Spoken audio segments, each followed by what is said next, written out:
Hello and welcome to episode number 65 of the Progress Pod, and today we're joined by special guests Ryan Holmes and Dale Burke. So Ryan and Dale are owners of small group training facility Sin in Glasgow, and over the last year or so they've went through quite a bit of change in their career and also in their fitness goals. So this episode we're going to chat through it all, from owning a facility to career, fitness, current goals. So looking forward to it. Welcome, boys. Thank you, mate. Thanks, mate. You absolutely nailed it. Nailed it. So the way we just start any podcast with guests is just a bit of an intro to the two of you. Like, how's the journey been in the fitness industry to kind of where you are today? Class. You can go first. Want me to go first, aye. Cool. What are we talking about? Mainly Sin or mainly me or what? Mainly you, to be Mainly me. first, and then on to Dale. Cool. Don't need to go all the way back to when you were 5 and all that. But just, That's where I was going to start. You threw me off, mate. Fitness for me, it's always been something I've been into. I think like when I was younger, played football like most guys, but I kind of gave up football quite young because I was a really good athlete. So I was a sprinter when I was younger. And I was a better sprinter than I was at football, even though I'm still better than Dale at football, but I was a better sprinter, so competed at a decent level. And then I basically left school quite early, 16, went and done an NQ in sport and fitness. Then I went to uni to do sports coaching, dropped out of uni because I wasn't ready for it, I wasn't mature enough for it. Farted about in a few rubbish jobs for a wee while, and then I went and done my HND in sports therapy, and then from then on, while I was doing that, I done my PT qualification, so that was maybe about 11 years ago now or something like that. 11, 12 years ago. At first, was that? God, I know, it's a long time. It's taken a long time to get here. I was never running success. So I initially started off, I was working in Parklands Country Club in Newton Mearns. Started off then there as just like a leisure attendant, then I was a fitness instructor, and then I ended up leisure supervisor, and then I was leisure manager, just climbed through the ranks. And I PT'd while I was working there, but I wasn't allowed to PT on site, so I done like mobile PT just in people's homes and garages and stuff like that. And alongside that, I done sports massage mobile. Done that for EK Thistle for a wee while actually. So I had a few of the EK Thistle boys in like my mum and dad's spare bedroom, just doing some massage and that. So done that for a while, and then I left Parklands after a few years of just kind of doing leisure management, but doing duty management. With Parklands being a country club, it's not like a solely fitness role. It ended up being like helping out in the hotel, helping out in the bar, so it was just kind of pulling me a bit, sidetracking me a wee bit. My old line manager of Sky, when I worked in a call centre years ago, asked me, he'd opened up a gym, asked me to come down and manage his gym. Went down there, worked with him for about between 6 and 9 months, can't remember the exact time frame. And I was PTing alongside managing that gym.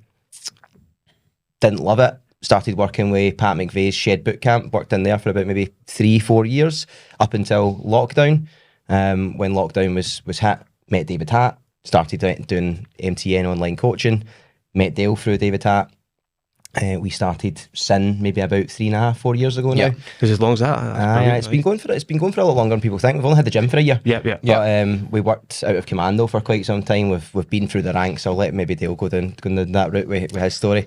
And then obviously in the last year, with online coaching, that was kind of like we were just doing Sin online coaching. We kind of tailored back away from one-to-one coaching. So we'd been doing one-to-one for, 8, 9, maybe even 10 years, a long time.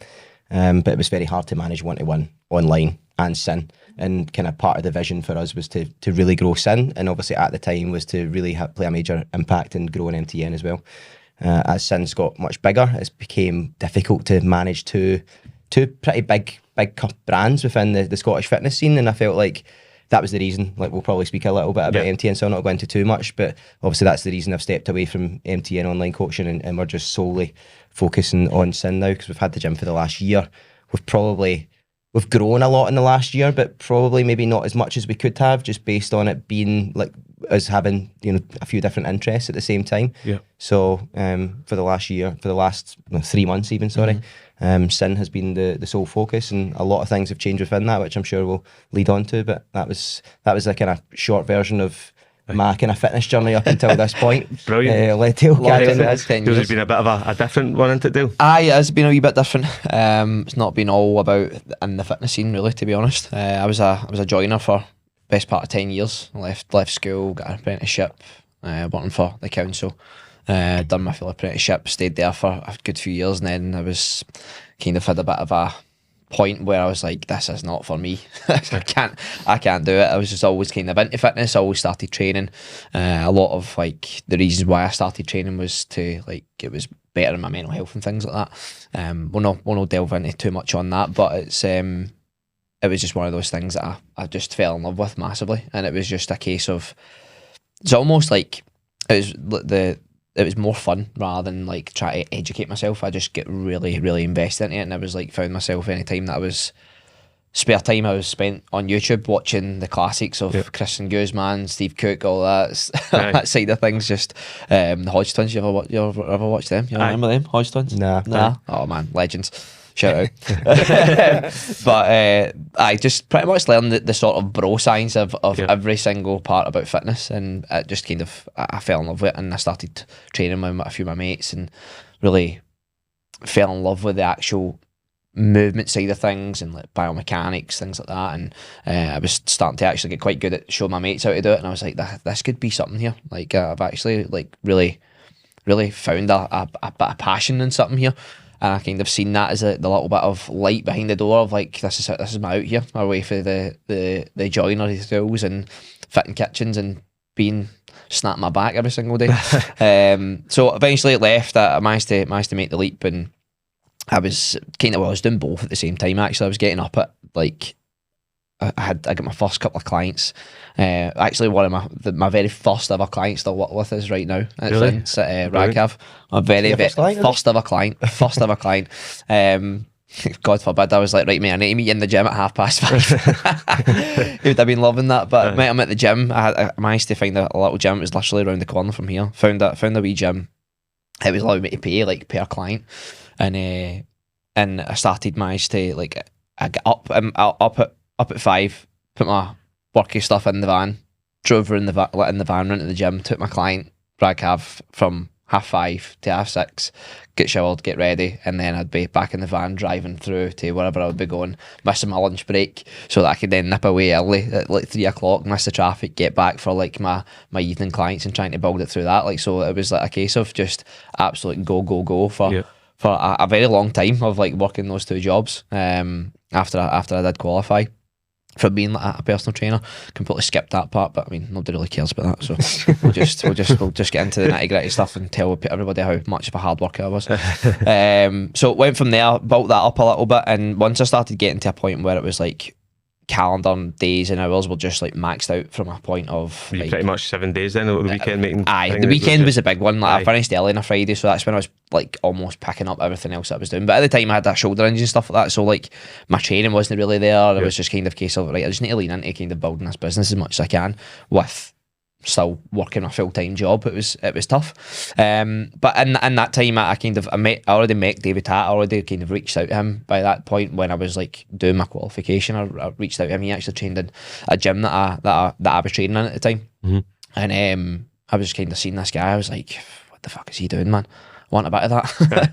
And I pretty much I just kind of like dropped the ego and I just reached out and asked for help, and he gave me the help. I think David was living over in Dubai at the time, and it was like, and he was like just giving me a few tasks to do, and I was like, right, see you later, wait, doing it, right, done that, what's next, and he kind of helped me build that and helped build confidence. And with that, when he moved back over here, he then was like, I think I've got a wee bit of an opportunity here. Well, I was still doing all of the one-to-ones, and I think he kind of seen the amount of work that I was putting in. And he was like, look, I've got a few things for online coming up. If you want to give me a wee bit of hand, I'll help you coach like through this, and I'll kind of teach you how I'm running things at the moment. And I'm like, perfect. That's exactly what we're looking for. And it just kind of went from there. And I was pretty much the very first coach that worked with David, which now is MTN. So again, massive part of like the growth that I had in such a probably short period of time was probably down to working alongside somebody like David. But as I said, at the same time, doing that, learning online coaching, getting the best of both worlds, learning like ironing my craft of like actually in-person coaching as well, and just built it from there. And then kept going, as Ryan said, moved around a couple of gyms, met Ryan in Commando after lockdown, and that's when me and Ryan met. And it was I think the very similar interest that we both had was about movement quality. I think like that's something that we both really enjoyed doing and teaching and speaking about, and there was like endless conversations about like how to move better and things like that. And it's just we had very similar interests, very similar people. And then we were like, we could probably do something here. We and were then, also the only coaches in MTN that liked football, even though it was the two opposite ends of Glasgow. well, that's true. Did you join MTM like pretty much the same time? No, Did you- no, a year before. I was. It's a weird one, as I said. Like MTN, there was. It's very similar to like the way Sin was. It was like MTN was online. We were online coaching before we actually came up with the name MTN. I think it was about a year or so. Okay. And I actually remember like speaking about like what are we going to call this thing to David? Well, I'm in somebody's kitchen trying to fit their kitchen. I'm like, well, what can we call this? What can we call this? And we again, that was a wee bit of a tangent, but we're just speaking about that. And I think like I don't know how long I was maybe there before you. Maybe it was about a year. I was there for 4 years, so maybe 5 or something. Something like that. Maybe a wee bit before anyway. But as Ryan joined MTN, he then came to Commando to coach, and then that's kind of where everything kind of started from there. Conversation started. We were like, right, well, let's try and do something. I think when Sin started as a boot camp, it was like a big, massive sort of fitness boot camp. And then we're trying to like incorporate how can we make progressive overload into this, and instead of just like a conditioning piece and things like that. And it just kind of grew arms and legs from there, and we just started like learning, right, that doesn't work. And then obviously lockdown hit, and it was a case of we were inside Commando, then lockdown hit. We were like, right, well, we actually believe in this thing that we're doing at the moment. So was the second lockdown we get put off, wasn't it? The second lockdown. We were both doing our own things in the first lockdown. The first lockdown was during when I just joined MTN, that's right. So we didn't really know each other that well. That's right. So it was the second lockdown when we went back inside again, and I already done like a wee bit of like when everybody was doing the whole Zoom classes. Remember that? What a time to be alive that is, man. Jesus. I was kind of had a rough idea on how like I done that, and I actually managed to like keep myself afloat and keep a roof over my head during the very first lockdown because I get zero help with that. So that was a story. So we kind of knew what we're getting into, and I was like, probably know how we can structure this, and we're like, we want to keep this going, and we're actually doing the Zoom classes and stuff like that again. And then we get the opportunity to come back inside. And then it was you weren't allowed inside, you have to then do it outside. So Commando had an outdoor part. It was like at that point it was like a big gazebo. So we're literally doing bits like that, and I think the thing blew away. I think it blew away at one point. And then the government changed the whole rules of like you can't do it inside, you need to go outside. So obviously Commando had to prioritise their members. They're like, you just can't do it here anymore. I'm like, right, cool. What's the next thing? We then had to find a park somewhere. We actually managed to buy a bunch of kit from Ross, the owner at Commando, just like second hand kit like battle ropes and odd kettlebells and these dumbbells. And again, it done us brilliant. But we're travelling from Commando. We'll be doing our 1-to-1 sessions all day, and then finishing at maybe 6 o'clock, humping 100 kilo worth of kit into the back of your cars, driving into Bellahouston Park at Dunbrec, and then just offloading all that, getting that round there, and then doing like a boot camp style in the piss and rain, wind and rain coming sideways, and done that for probably the best part of. It felt like fucking 2 years. It felt like a jail sentence, but whenever you were allowed to go back inside again. So it was mental sort of journey that we went through. Once that happened, we then moved back into Commando. It was like we were then able to take the outside part. By that time, they kind of built like a, best way to describe it, a big massive outdoor shed. And to be honest, that's probably where we laid the foundations from like doing all these massive things and not really getting very far with it. But I mean, listen, those boot camps that we done, we had people coming, like we had like 20-30 people sometimes turning up in the piss and rain doing burpees in the mud. It was mental. And then we eventually went back to Commando, and that's when things started to really pick up, and we started changing the way that we were doing things, moving from a boot camp to what we now know as small group personal training. But again, that was before like the sort of the boom of SGBT. We came up with it. We invented it. But it was kind of before all that, like the boom of that started. Wish we'd have trademarked it, man. I know. No, man. And then it was just that's kind of where we really started to grow the brand of Sin, and like really started to push on that. And that's when we were like, we've got a really good business model here. At that point, is that the point where you thought, do you know what, we need to our vision now is we want to get our own place for that. Did you know quite early on that was the case, or did you have a kind of initially, right, we'll just keep doing this at Commando alongside online coaching, or did you know early on, like, right, I we need think to like get a facility? it was always the end goal, but it was such a scary goal and so much stuff to think about. And we knew we had it good at Commando. Like, well, we thought we had it good because we didn't know any different, really, I suppose. Like, we were outside in that shed, and literally we'd be out there in the winter. And it was like, there was these two wee heaters about the size of those lights behind your head. Aye. And they wouldn't even heat you where you're sitting right now. And we'd be out there, and like it'd be like -3. Guys would be grabbing barbells and their hands would be getting burnt in that, and we'd be walking about in big North Face jackets coaching people. And it was like, but we thought that was good at the time because we had a place, and we had lots of kit, and we had people coming, and it was like we've actually got a business. And we always kind of thought, I think we had such a good relationship with the owners of Commando. We still do, Gary and Ross, and we always kind of like hoped and thought they would maybe extend the gym, and we could have a bit within the gym. And that was just like based on our relationship. We thought that might go that way, and it's kind of been talked about as if like that could be a potential thing.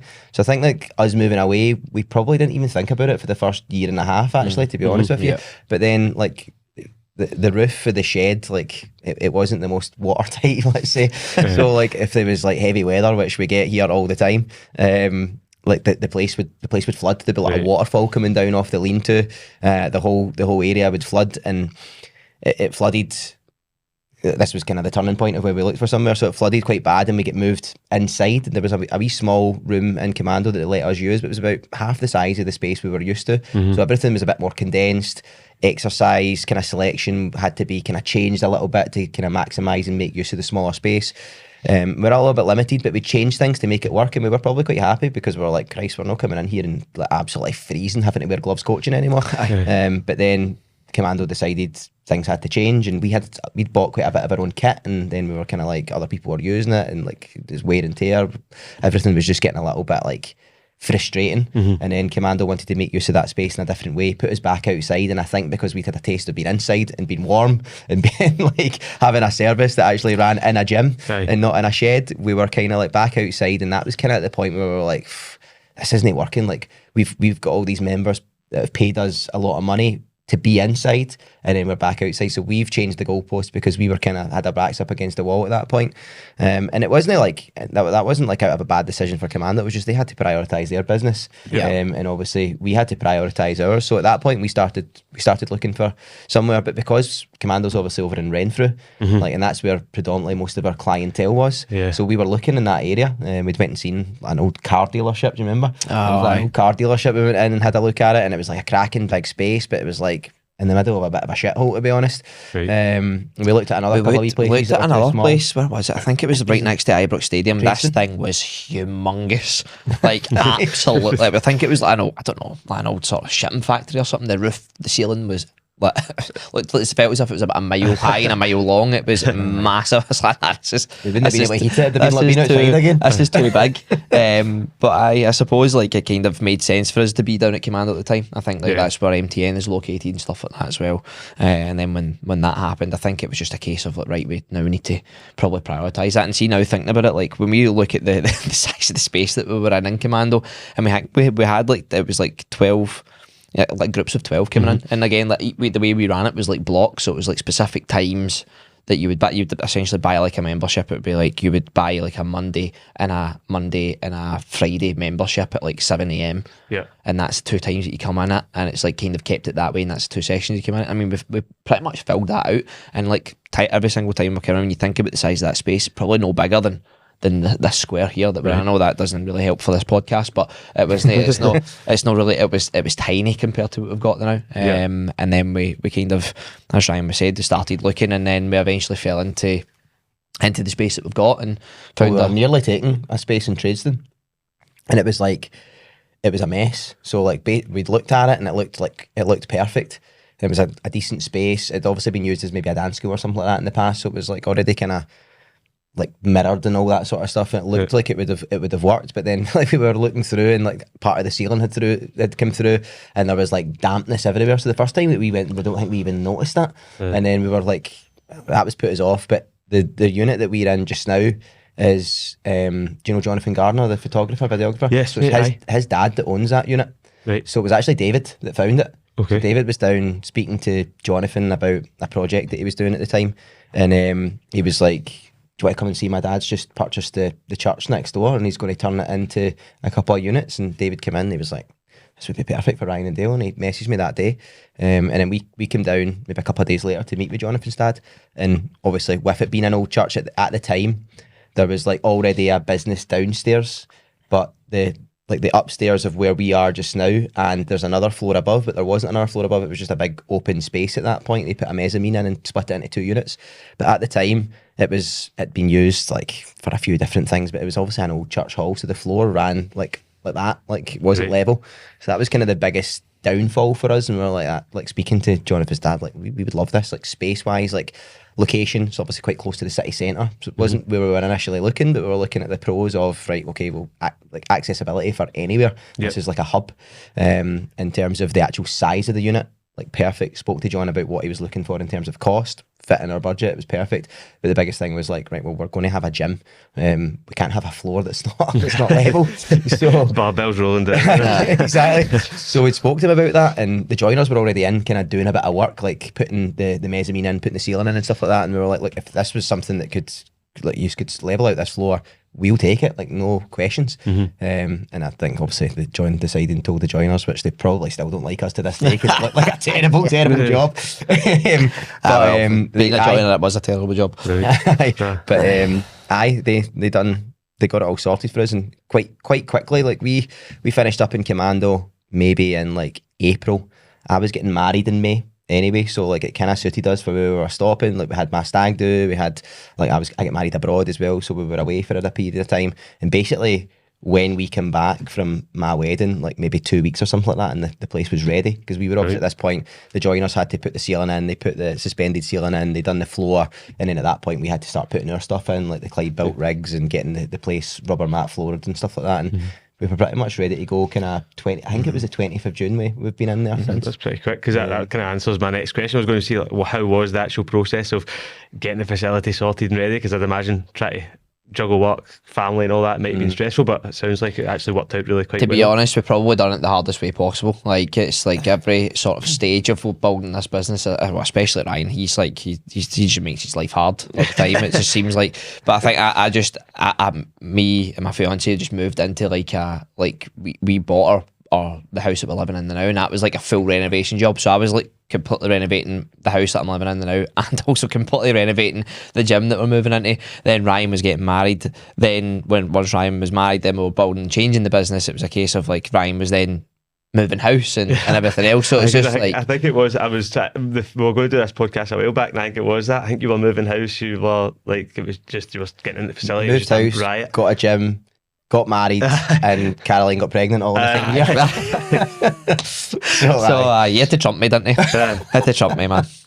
Aye, so that was that. But it's since we've moved down here, we've definitely not looked back. It's been top class. How was obviously you'd said that you had maybe a bit of fear about moving away from where your clientele was based. How was that? Did you find a lot of people still came, or you just kind of got new people nearby? Like right now, or like in terms of like where our members come from, couldn't tell you accurately, but I know there's like at least 20 to 30 people that come from like Renfrew, Paisley, Erskine area. Right. So it's quite a trap. We've actually got somebody that comes from Dumbarton. They live next to like Loch Lomond. Aye. When they travel here, and they do our 6 a.m. sessions as well. So they're literally here first thing in the morning. So we've got a few people from like Coatbridge, Airdrie, because that's where I now live. Like my wife was a PT, and when we had our second child, she gave it up. So a lot of her old clients came down to Sin.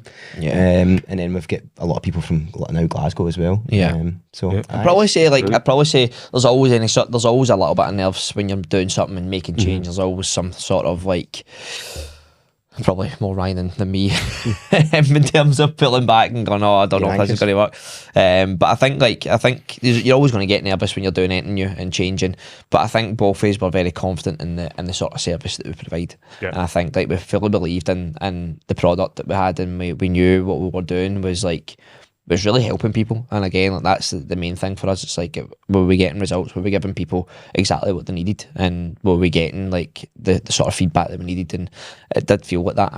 I was kind of always believed in what we were doing. So I think it was just a case of, well, coming into the centre of Glasgow, we just have to look at the positives here. Yeah. Like, it's not as if you were moving somewhere out the back. Aye, that's The biggest worry is probably cost. Like, yeah. starting a gym is like hell of expensive. Do you know what I mean? And I think the big benefit of Commando was we used all their kit.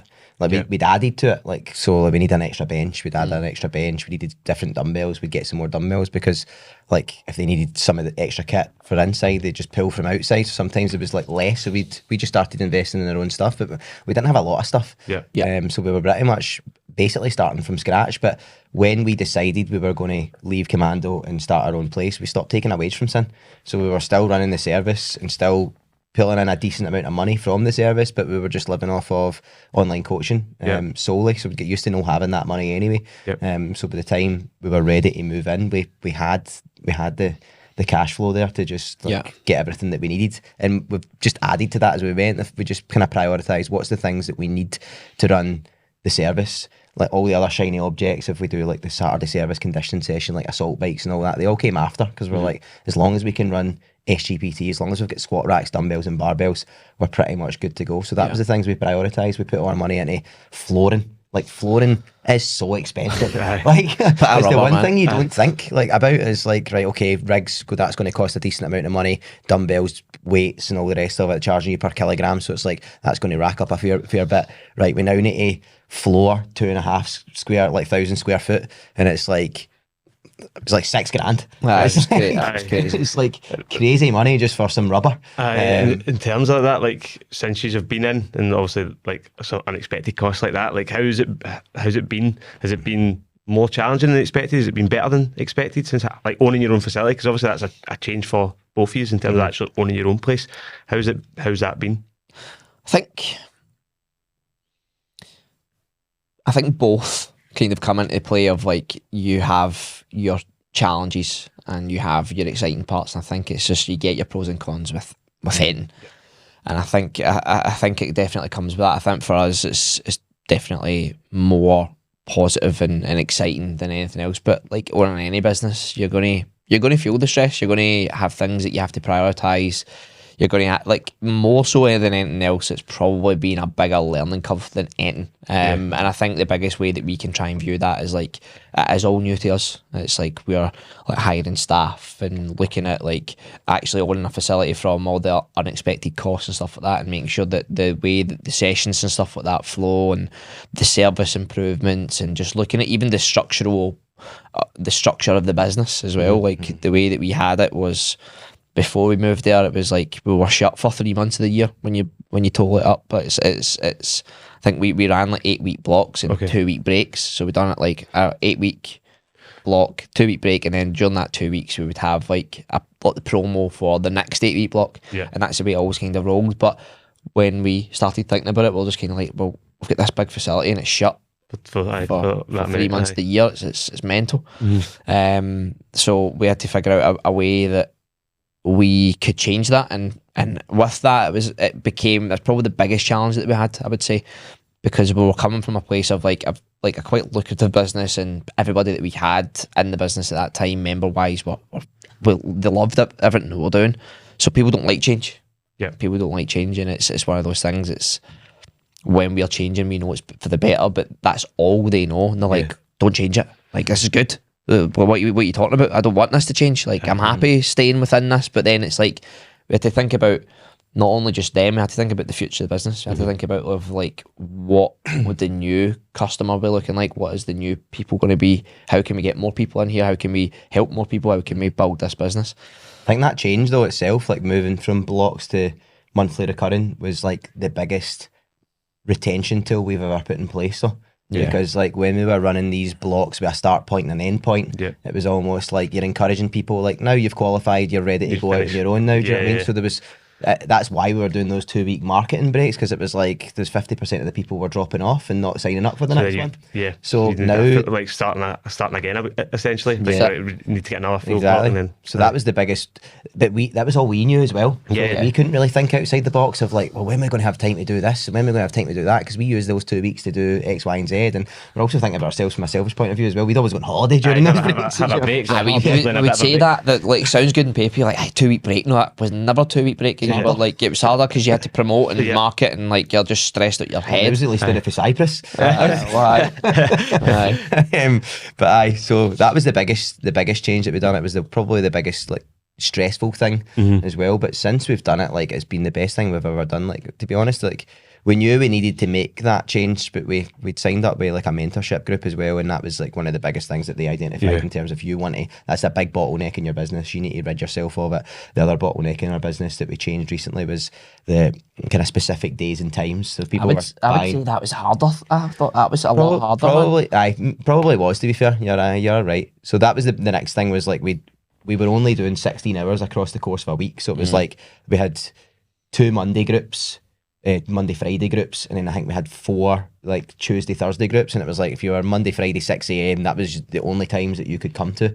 Right. And we decided, right, we want to make this more flexible for everybody, because we're people that are shift workers and all the rest of it doesn't work for them. And it's also like there's not that much accessibility. The gym is literally open 16 hours. We've got a business here. We need to turn this into like a proper business and not just like a service. Do you know what I mean? Just like a one part of your overall service. It was like, this is what we do now, so we need to make this like a bigger operation. So that was where we obviously started looking for more coaches, because we couldn't literally manage all the sessions on our own, or we'd be in the gym right now. So it's like there's obviously a couple of coaches in there doing our 10 a.m sessions right now. So creating a team and then creating that flexibility, getting all those like extra hours in. But that, like Dale said, it was difficult because people like the assurance of knowing that's my times. And like obviously it's now a booking system, so the 6 a.m s are our most popular times. And like if you're not like forward thinking, if you don't book it in time, you might miss out and have to come to another time. But the good thing is now, it's like that was our biggest worry as well. You're like, oh, what if the regulars or the people who speak up a lot about the things that they don't like don't like it? And you always think about those people with the loudest voices. But it's like for the vast majority of our service, it's been, again, I maybe say this about every change we've made, the best thing that we've done.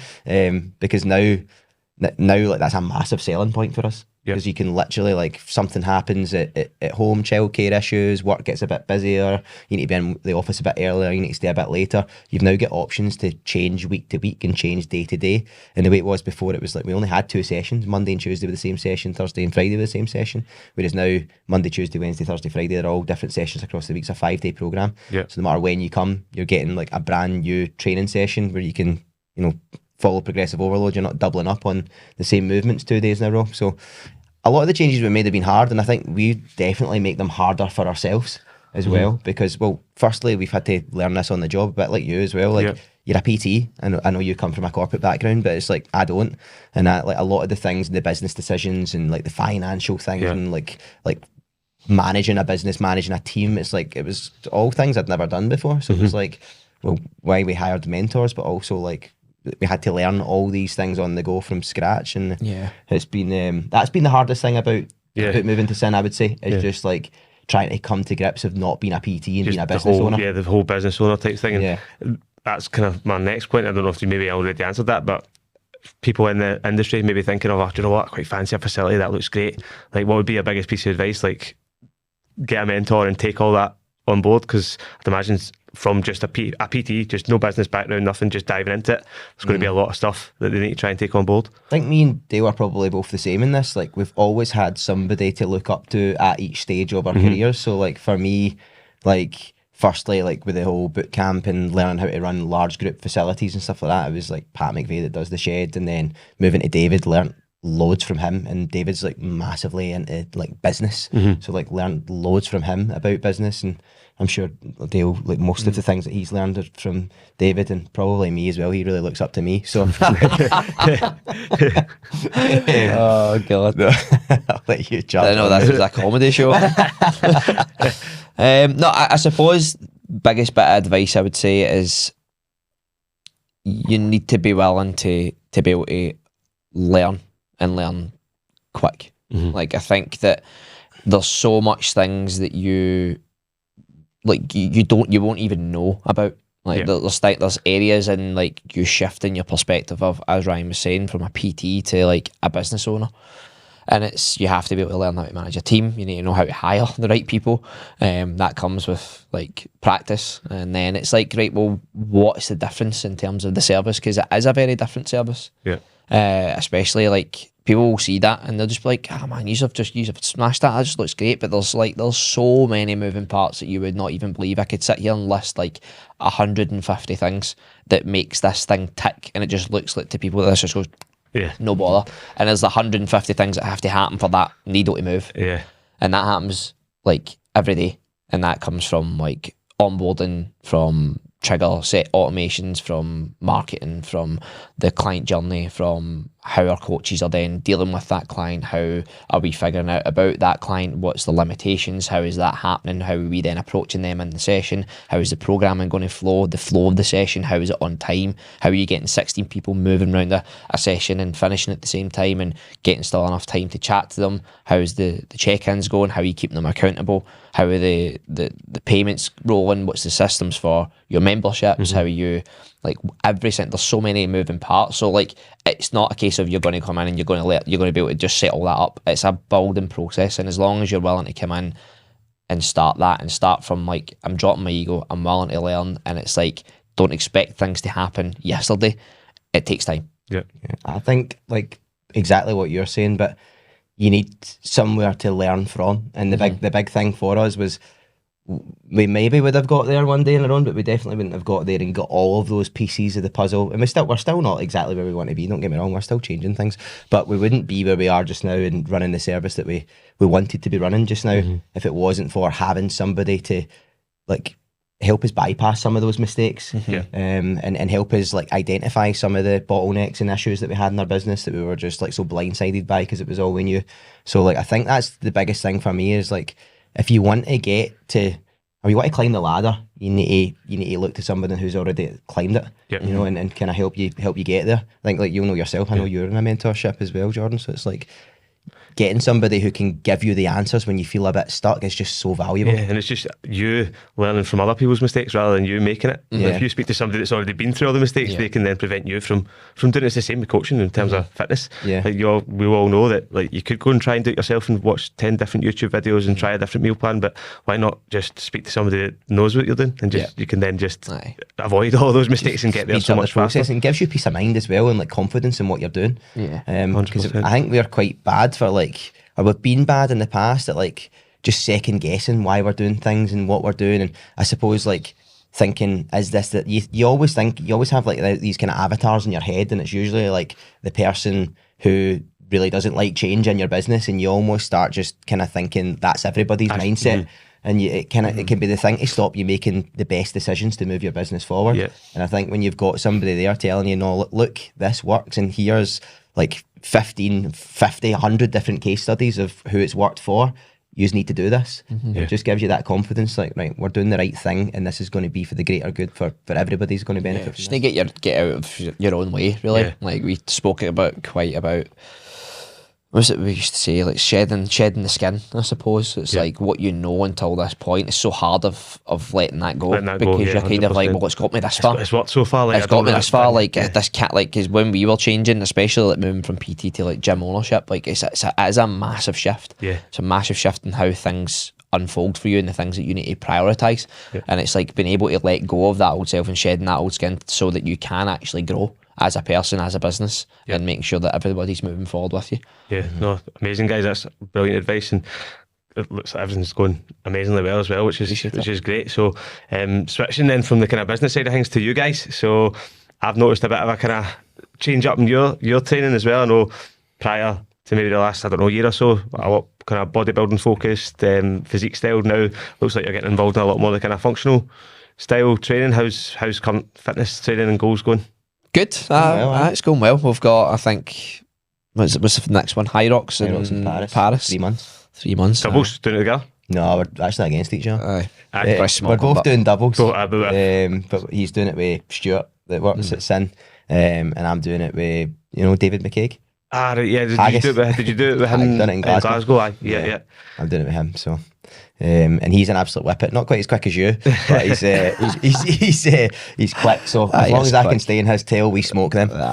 We'll see. What's been the driver behind the kind of change from the kind of physique based into the kind of performance functional style focus? Probably I would say it started when we opened the gym. To be fair, I think like when we opened the gym, it was more of like the training that we were doing with our clients involved like having ski ergs and stuff like that there, and it was almost like a wee bit of like a box, I suppose, like just rigs and dumbbells and stuff like that. And the main thing for us was like when we were building the gym, that's when we're getting our training in. So like, right, what can we do to just kind of get like a 30-minute workout in here and just like start pushing, like just to get something, get the box ticked and get a really good workout in. And we found that obviously as you go into doing that, it's like doing your dumbbell thrusters and your snatches and stuff like that. It will combined with a like couple of compound movements was a lot quicker and getting the same sort of stimulus. And I suppose it was like it kind of it birthed from that, and then you just start to do a wee bit more, and you're like the hard stuff of this is like, I think for both of us, because it was completely new, like both of us have been doing strength training and like bodybuilding style training for the best part of 10 years. Like there's only so good that you can get at lifting weights. Do you know what I mean?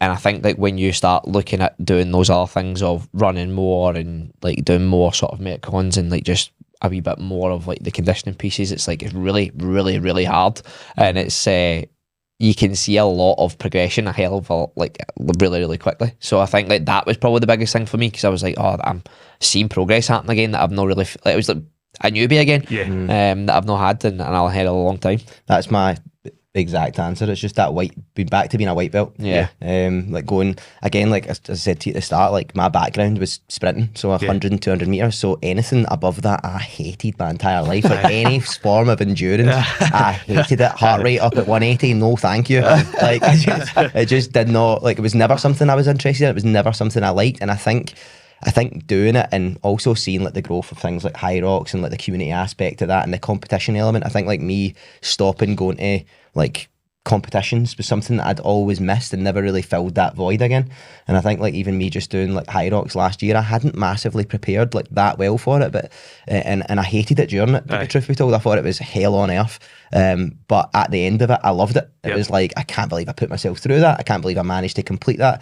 And it was just like nice to be like, maybe like this is something new here. The buzz of the arena and like all those people there, it was like just kind of reminded me of like, you know, if you're into football or you've played a sport that's got a community background, like training in the gym and, you know, nobody's talking to each other, earphones in, doing a bit of bench press, sitting about. It was just growing a wee bit stale, and I think trying something new just kind of lit a fire in my belly again. It was just like seeing that, like me going from a 25-minute 5k to a 23-minute 5k, and just seeing those, like I'm getting fitter, I'm getting a wee bit faster.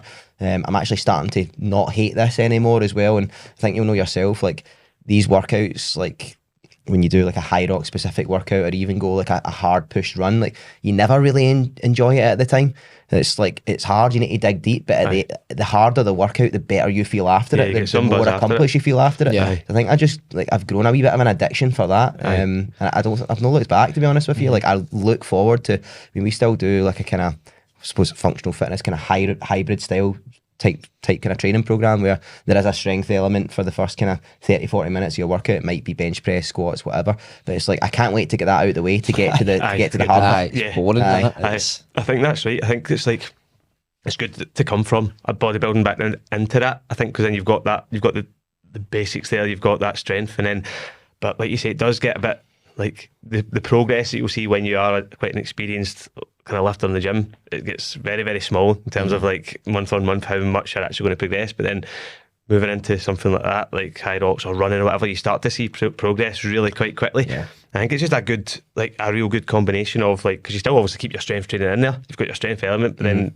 getting in the cardio, the conditioning, like it just makes you feel, I think, all round just fitter, stronger. I just really love it at the moment. I would say on both sides of that. I think like just speaking about that, I think we done a bit of content on this not that long ago. It was about people are just coming, like, starting the fitness journey and they're just delving straight into things like high rocks. I think it's also important on the other side of that, if you've always done running and you've always done the condition side and worked on a lot of like higher heart rate stuff, like, it's also really important. Your hard thing now is to do the strength element. Aye. And it's like boring for you maybe, but that's where you need to put the work in.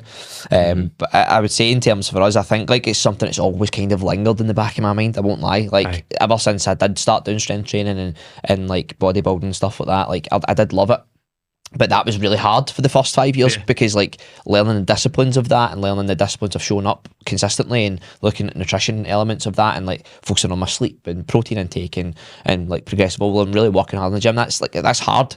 That's really, really hard for a lot of people. And I think even if if we've done 50% of the population just focused on going to the gym 3 times a week and just focused on just moving a little bit more, we would be in a hell of a lot better place. But like for me, it was after that.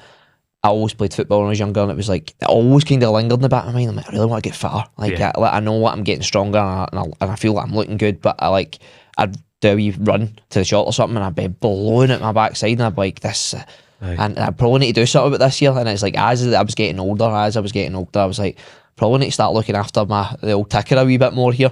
And it was always like, mate, I'd probably say probably a 2-year journey of like, I'm going to do it. New Year's resolution. This is the year, man. I'd start doing it. I'd go to Commando, do one of those sessions with Piper, man. I'd be lying on the floor dying. I'd be like, fuck this. No thanks. I can't deal with this, because it would ruin my day. But it was just because I didn't know how to get myself out the way and drop my ego. Because I'd be going in and be like, right, we need to go and redline this, rather than being like, let's actually just scale this back. Let's do this at an effort that I can show up tomorrow, that I can get on with the rest of my day and no lie and like a puddle of sweat thinking that how am I going to even make the afternoon here, because I'm absolutely dying. I think there's also an element of like, when you're a wee bit younger, you mainly get into training for how it makes you look, you know, it's an appearance thing, like you're driven by, do I look good with my top off? And although that's probably something I still have in the back of my head as well, like I like to go through periods of time where I'm a little bit leaner when I'm going on holiday and feel a bit more comfortable, but it's like, a bit like Dale there, like I'd never really felt fit, and I probably wasn't aware of that because I didn't put myself in positions where I felt unfit. It was just like, you looked fit, people just assume you're fit because you're a PT. And what, because you've got this 190 kilos here? Because you train a lot, you're strong, exactly. People, like, there's an element of fitness there, but the VO2 max side of things just was non-existent for me. And I think until I put that under the microscope and kind of identified, like, this is where I'm lacking here. Strength isn't really an issue, and it's not something I want to lose, because I do enjoy it, and I do love it. I like feeling strong, and I like looking good, and strength training goes hand in hand with that. But in terms of like feeling uncomfortable running a 5k, and I suppose watching all these other people, like, you know, who maybe aren't even as engrossed in fitness as me, and they're way fitter, and they're doing way more impressive things, and it was kind of like, I don't want to get left behind in these areas. I would like to be kind of like ready for anything. I'd like to be just fit in all aspects across the board, and be strong, develop muscle, but also like have a good VO2 max, also feel fit, feel healthier. And I think, like, as you're getting a wee bit older, that just becomes a little bit more important as well. Like, it's definitely, like Dale said, that sometimes you do just need to drop the ego, and it's like, nobody likes being shit at things. But you know, you just need to accept that, you know, I'm not going to be out there running 17-minute 5Ks. Maybe a couple of years yet. I don't even know if I will ever get there at this age. I just don't think that's ever going to happen for me, to be honest.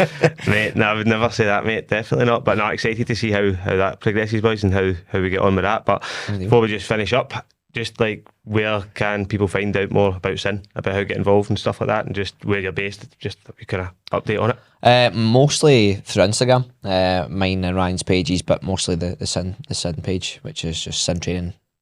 Sin Training, innit? Sin Training 1. I don't know if there's a 1 at the end. No, it's not. Just Sin Training on Instagram. That's probably where you'll find everything that we do. There's links there to join the 6-week trial and be able to see all our content and see a bit more about our community and everything that we're doing. See your amazing results. That's about that as well. Yeah. No, brilliant, boys. No, that was excellent. A lot of good advice there, and good to hear that journey as well. So, no, thanks a lot for coming on. Thanks for having us. Appreciate you having us, mate. Cheers, mate.